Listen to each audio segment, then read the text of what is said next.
Hello. Okay, I've got cold pressed watercolor paper. I've got the tape. Just going to tape it all down. This tape I'm using is called Ultra Tape, which I found really good. I think it's just masking tape but low tack, and I found it to be quite good. I've had a few rips on this, but not many. So it's cheap enough, and that's what I've been using lately. Let me know what tape you use. Maybe I could try that out, and I'd be really interested to hear. So we've got that. I've got my picture here, and I thought it'd be nice to do sort of like purples, reds, browns across the page. So that's what we're going to be doing, some watercolor paint. So the colors I'm going to be using today are purple, and we've got Indian red, and we've got raw umber deep from the Kuretake range, and this is the 48 box that I'm using today. And I'm just going to grab some of the colour and just bring some bands of colour across the page.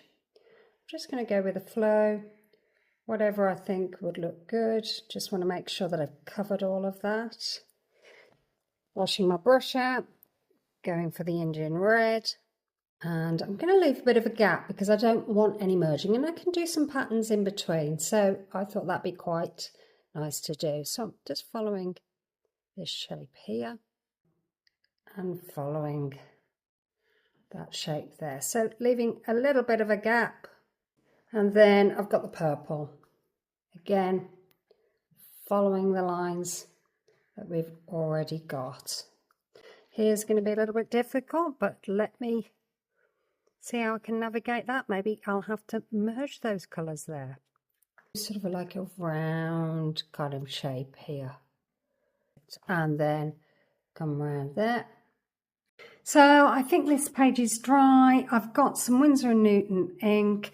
I've shook it up because it tends to separate quite a bit, and I've got an old brush, and I thought it'd be nice to make some marks in this negative space.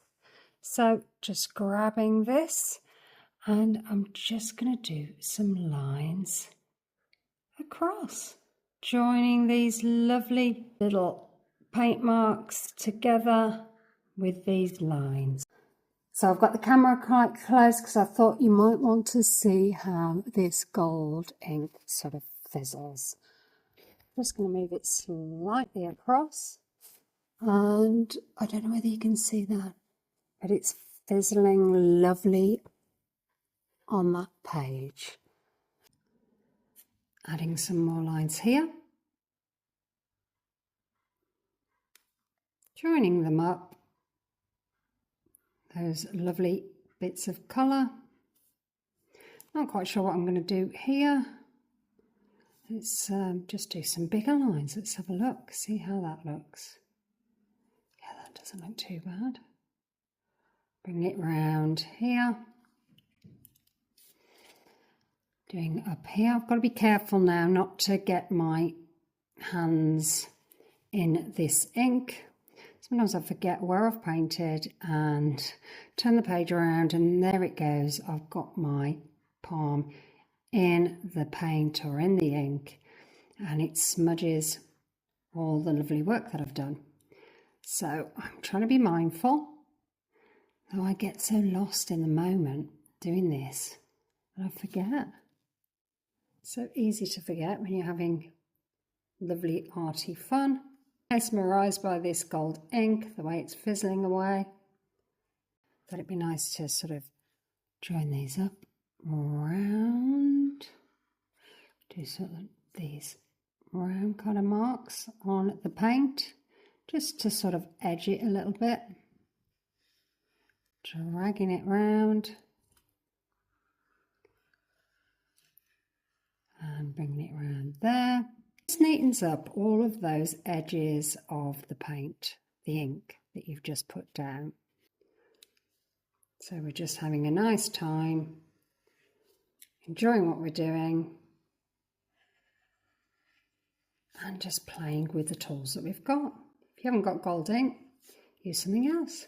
Maybe acrylic paint, maybe some pens. Use what you have.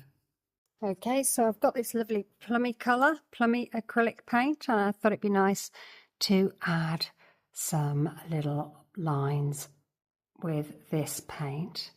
So again, using the same paintbrush, grabbing some of the paint, bringing it round.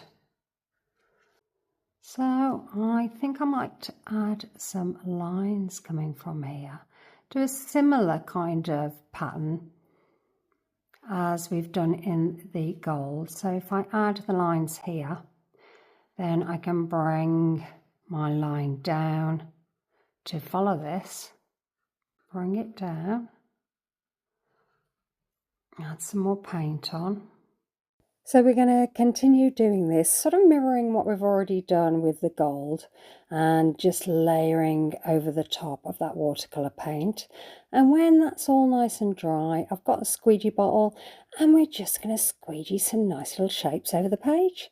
A sort of zigzaggy pattern all through that little bit there, and you can just do this on any part of the page. If you haven't got the squeegee bottles, maybe you could do it with a little fine paintbrush and you get the similar effect. But these squeegee bottles are so easy to use, they really are quite fun. So I've got purple acrylic paint and I'm now using this pink, doing some lines across, and I've now got the close-up for you so you can actually see that paint coming out of the nib. And then I've grabbed some white acrylic paint and I thought it'd be quite fun to do some little circles.